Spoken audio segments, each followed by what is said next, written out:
In this lesson, we'll walk through a few things to consider when learning how to use the interactive features that InDesign offers.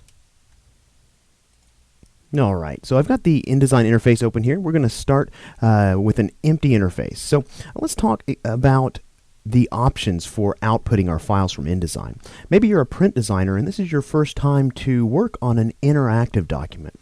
Well, interactive documents we make here in InDesign are going to be intended to be displayed on a computer screen, much like the one that you're looking at right now.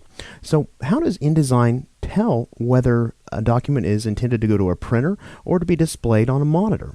Well, it does that through document intent, and we can find that under the new document dialog. So let me just open this up here, and you can see here we have the intent for the document, and right now it's set to print. Now if we drop that down, we can set that over to web, and some changes happen down here. Right now I have mine set to points and picas as a unit of measure, but if I change this over to web, notice what happens. Everything switches over to pixels, and my page size switches over to these resolution options here. You can see here the 800 by 600 option is the default, but we can come in here and choose any resolution that we want to, that we're wanting to design as our page size. So let me cancel this out. I want to show you one other thing. By default here, all the swatches in my swatch panel are going to be CMYK swatches: cyan, magenta, yellow, and black. Now those swatches are intended to go to a printer because those are the colors that load into the printer. So if we come over here and switch this over to a document that's intended to be viewed on a screen, so we'll just leave these alone, leave those at the default and hit OK. Notice what happens here. All those CMYK swatches get converted into RGB colors. Now these RGB colors are going to display much better on a computer monitor than the CMY colors, or the CMYK colors rather.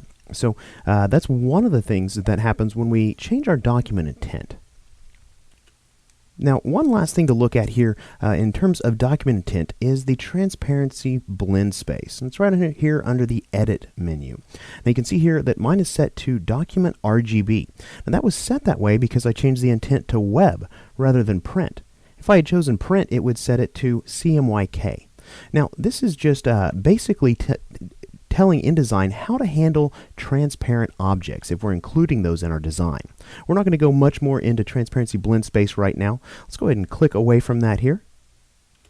Let me just go ahead and close this document out here. So let's talk about the interface, because in building interactive documents, we're going to be using a whole different set of panels that you may not have ever even seen here in InDesign before. So right now I'm using my Essentials workspace, just a few panels open here on the right, but let's jump up here to the workspace switcher, and let's go ahead and grab this interactive for PDF first here. Now, talking about output for our interactive files, InDesign is going to basically output the files in one of two manners. It's going to output them, one, to a PDF that can be viewed on our screen, or it's going to output them to a flash file.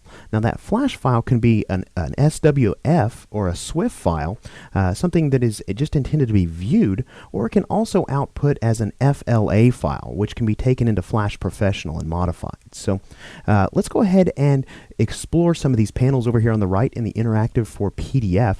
Some of these you see, you may not have ever even looked at them before. We have things like the hyperlink panel, bookmarks. We have a buttons panel here, a media panel, and a preview panel, which doesn't seem to be giving us any kind of a preview right now. But we also have this sample buttons panel right here. It has lots of sort of default buttons that actually come with InDesign. So this is a set of panels that Adobe has deemed that you might need for working on an interactive PDF. Now, there's another interactive workspace up here. If we come over here, it's just called Interactive. If we open this one up, it's going to give us a lot more panels. Panels that actually aren't going to relate to a PDF. Some of the features that InDesign can build into an interactive document aren't going to be supported by PDFs. Things like animations, and a related panel to that, the timing panel, and object states. We're going to talk about all these in upcoming lessons, but you can see here there's a different set of panels here. Now, I'm going to go about kind of creating my own workspace. I don't like the fact that all these panels are divided into two, so I'm just going to set one up that is going to be sort of my preferred layout for working on an interactive document here. So let me go ahead and kind of work with this a little bit. We'll just kind of expand these out just a little. All right, we'll just let's collapse that one down. Now, the page transitions panel, I'm just going to kind of drag these around and reorder them here. Let's leave pages right there. I'm going to grab links, drag it up there. Let's grab swatches and bring it over here. Color, put that above swatches. Grab stroke and we'll throw that in there as well. I'm not going to need the gradient panel. We'll just right click on that tab and close that one. Let's come over here and grab hyperlinks and bookmarks. We'll drag those over here. And there's this sample buttons panel. I'm not going to use this at all, so let's go ahead and right click and close this. Alright, great. So we've kind of got this basic layout. We've got our pages panel up here. We've got our layers panel down below.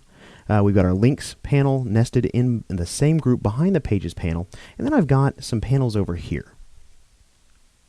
Now I'm just going to go ahead and make a couple of changes here. I'm going to take my preview panel, drag it up to the very top of this column here so that I can open that up there. Let's come over here and drag the hyperlinks and bookmarks, and nest that between page transitions and the stroke color and swatches panel. And now I'm going to come in and open up just a few more panels here. These are panels that hopefully if you've been working in InDesign, you've used them quite a bit. They are the paragraph and character styles panels. And there we go. They're in a group all by themselves here. So I'll go ahead and drag that over. I'm going to nest that right there above the stroke color and swatches group. So I've got this nice set of panels here that I'm going to be working with. Now, if you want, you could leave them like this where they're fully expanded. You can actually read the names for each one of these panels. I actually have been using these a little while so I can recognize them just by their icons. So we're going to go ahead and collapse that down right over here, just like so, giving me more space here to work in. Now, being that I have created kind of a custom group of panels here, we're going to need to save this new workspace. Before we do though, I'm going to come over here to my pages panel. I want to make a couple of changes to the way the pages are displayed. Let me just come to the panel flyout menu here and look at the panel options. And in here I'm going to come over to pages. I'm going to leave them on a medium size, but let's show them not show them vertically. I'll uncheck that. And for masters, I'm going to change those over to extra small, just so we can take up less room with those, and I'll leave those set to show vertically. So let me hit OK on that here. And now with those changes made, I'm going to go ahead and save this workspace. We'll drop the workspace switcher down, and I'll go ahead and say new workspace. And I'm going to call this one My Interactive. I believe I actually already have a workspace titled that, but you can see here I'm saving panel locations and menu customization. So we'll say OK. And it's telling me that I've already got a workspace by that name, and I will hit OK to replace that. And now we have the My Interactive workspace. So this is going to allow me to use one workspace to build either an interactive PDF or an interactive Flash file. Alright, great. So let me go ahead and hit Control-O to open up a file here. I'm going to grab this O2 begin file. We're not actually going to do anything with this file at this moment here. I'm actually going to begin working on this file in the next lesson, but I wanted to talk to you briefly about kind of how this course is going to proceed from here on out. Now, anytime you're designing an interactive document in InDesign here, I think that it's really easy to get wrapped up in the interactive features that InDesign offers. I would highly recommend going ahead and getting the base design already down. Don't worry about the interactivity. You might be thinking about it in the back of your mind, thinking about how you might include interactivity as you're designing your project, but go ahead and build the actual design first. We can scroll through here and see that I've already laid out type here.